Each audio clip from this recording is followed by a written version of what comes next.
يا جماعه ده الكوارتز التركي اللي جبناه من حوالي اسبوعين. كوارتز مواصفات اسباني مصنع. لا مش كده، انا مش عايز كده، عايزه عدل. كمل زي ما انت. كوارتز ابيض ساده مواصفات اسباني مصنع في تركيا. ده اللي احنا عملنا عنه فيديو من اسبوعين. النهارده اشتغلنا منه وقطعنا منه، ودي قطعه صغيره منه.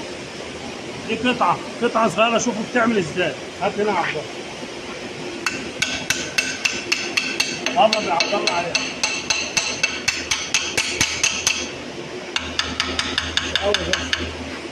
ده ما شاء الله ما كنتش متخيل انه كده. انا احسن كله صلابتها. لو جبنا حته كشمير، ده كشمير هنا لو عملنا كده في ثانيه. لكن دي شوف بس يا عبد الله.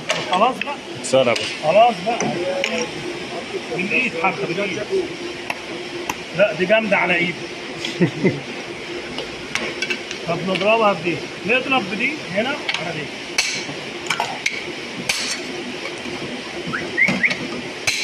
تكسر الجرانيت. يا ابني بتعمل ايه؟ حط دي بقى. بص شوف. نسمع الكلام وده. هي دي بقى.